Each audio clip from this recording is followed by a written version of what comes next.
여러분, 우리의 신앙생활을 한마디로 말한다면 사랑이라고 할 수 있습니다. 아니, 사랑한다라는 동사가 더 맞는 말일 것입니다.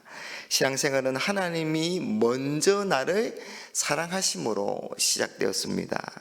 그리고 그 하나님의 사랑이 얼마나 위대한지를 깨달은 우리가 하나님을 사랑하는 것입니다. 그게 신앙생활입니다. 그런데 성경은 진실로 하나님을 사랑하는 사람은 그 이웃을 사랑하는 모습으로 나타나야 한다, 그렇게 말씀합니다. 하나님의 사랑과 이웃 사랑이 별개가 아니라 하나입니다. 그래서 하나님을 사랑한다고 하면서 이웃을 사랑하지 못하면 그가 말하는 하나님의 사랑은 거짓입니다. 요한일서 4장 20절 21절에 누구든지 하나님을 사랑하노라 하고 그 형제를 미워하면 이는 거짓말하는 자니 보는 바 그 형제를 사랑하지 아니하는 자는 보지 못하는 바 하나님을 사랑할 수 없느니라. 우리가 이 계명을 주께 받았나니 하나님을 사랑하는 자는 또한 그 형제를 사랑할지니라. 하나님을 사랑하는 자는 또한 그 형제를 사랑할지니라. 여러분, 오늘 본문에서 예수님은 먼저 잘못된 이 유대인들의 가르침에 대해서 말씀하고 계십니다. 오늘 말씀 43절에 또 내 이웃을 사랑하고 내 원수를 미워하라 하였다는 것을 너희가 들었으나, 내 원수를 미워하라고 하였다는 것을 너희가 들었으나, 유대인들은 내 원수를 미워하라고 가르쳤습니다. 그런데 여러분, 레위기 19장 18절에 보면은 원수를 갚지 말며 동포를 원망하지 말며 내 이웃 사랑하기를 내 자신과 같이 사랑하라고 하셨지 내 원수를 미워하라는 말씀은 없습니다. 그러면 왜 유대인들이 내 원수를 미워하라고 하였을까요? 그건 이 유대인들이 자기 민족만을 이웃으로 삼고 이 이방인들이나 외국인들을 개나 또 지옥의 땔감 정도로 여기며 자신들의 원수로 생각했기 때문입니다. 이웃에 대한 개념 자체가 잘못된 것입니다. 여러분, 누가복음 10장에 선한 사마리아인의 비유를 보면 예수님은 이웃에 대한 개념을 나 중심에서 누가 나의 이웃이냐를 정하는 것이 아니라 도움을 필요로 하는 이웃 중심에서 누가 나의 이웃이냐를 정해야 한다고 말씀하십니다. 그래서 우리의 도움이 필요한 사람이 우리의 이웃이라는 것입니다. 뿐만 아니라 예수님은 사람들과의 생각과는 전혀 다른 가르침을 주고 계십니다. 오늘 본문 44절에 나는 너희에게 이르노니 너희 원수를 사랑하며 너희를 박해하는 자를 위하여 기도하라.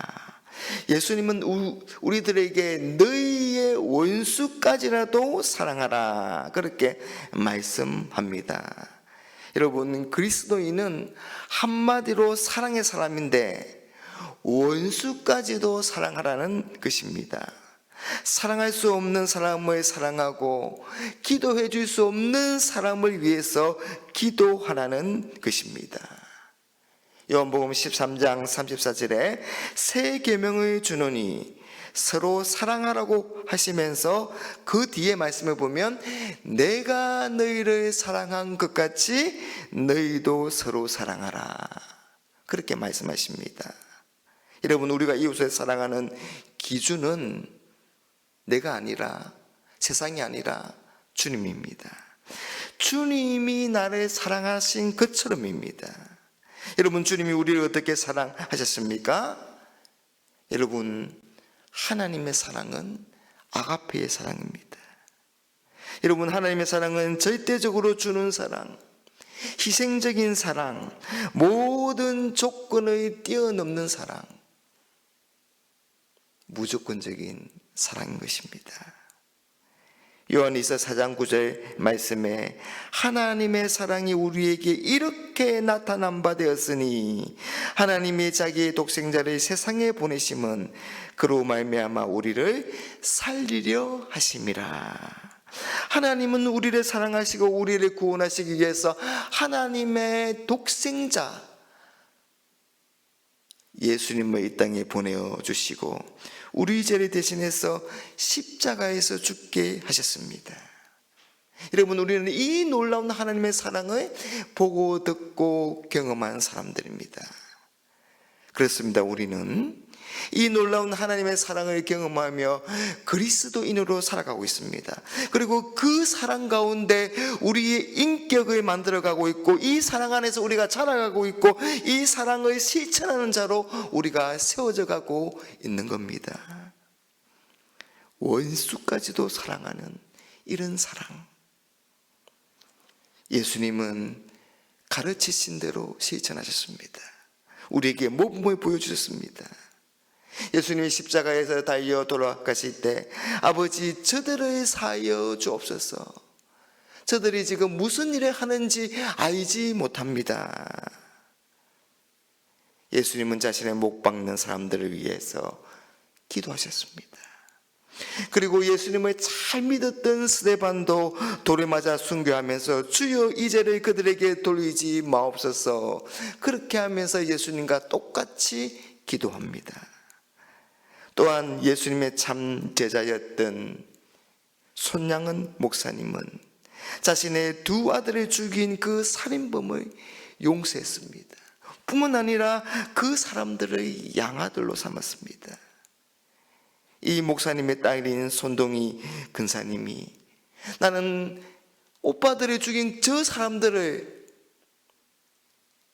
저 원수들을 결코 오빠라고 부를 수 없다라고 하면서 한사코 반대했습니다. 여러분, 그도 그럴 것이 용서해주는 일도 너무너무 힘든데 어떻게 가족으로 대하고 어떻게 오빠라고 부를 수가 있겠습니까? 하지만 목사님은 이렇게 말씀하셨다고 합니다. 동희야, 내가 5년 동안 너희를 고생시켜가면서 왜 감옥 생활을 견디어 내었겠니? 그건 바로 하나님의 계명을 지키기 위함이 아니겠느냐. 10계명의 제1계명과 2계명, 그것이 하나님의 명령이라면 역시 원수를 사랑하라는 말씀도 똑같은 하나님의 말씀인데 내가 어찌 그 명령에 순종하지 않겠느냐, 그렇게 말씀하셨다고 합니다. 여러분, 성경은 하나님이 우리를 사랑하신 것을 다음과 같이 말씀합니다. 곧 우리가 원수 되었을 때에 그의 아들의 죽으심으로 말미암아 하나님과 화목하게 되었은즉 화목하게 된 자로서는 더욱 그의 살아나심으로 말미암아 구원을 받을 것이니라. 우리가 하나님을 대적하고 하나님과 원수 되었을 때에 하나님의 진노와 심판으로 죽을 수밖에 없고 멸망받을 수 없는 그때에 하나님이 우리를 사랑하신 것입니다. 여러분, 하나님께서 원수 되었던 우리를 사랑하셔서 우리가 하나님의 자녀가 되었다면 우리 역시 그렇게 사랑해야 되지 않겠습니까? 어떤 신학자는 다음과 같은 말을 했습니다. 내 원수가 내게 미움의 근총을 발사하면 너는 사랑의 대포로서 응사하며 내 원수가 내게 미움의 독배를 마시게 하면 너는 그에게 사랑의 홍수로서 대응하라. 여러분, 우리는 하나님의 자녀이며 그리스도인입니다. 그런 우리에게는 원수를 미워할 권리가 없습니다. 오직 용서하고 사랑해야 할 그런 책임과 의무가 있습니다. 사랑하는 여러분, 여러분은 어떤 차원의 삶을 살아가고 계십니까? 여러분, 미움은 더 큰 미움을 낳고 정오는 더 큰 정오를 낳습니다. 그러나 사랑은 용서와 화해를 낳고 변화를 일으킵니다. 사랑이 우리에게 참 자유를 주고, 사랑이 사람을 변화시키고, 사랑이 질병을 치유하고, 사랑이 세상을 바꾸는 것입니다. 그러므로 하늘에 계신 너희 아버지의 온전하신 같이 너희도 온전하라. 사랑에 있어서 하나님을 닮아서 온전한 사랑을 실천하는 우리 사랑하는 성도님들이 되시기를 주님의 이름으로 축복합니다.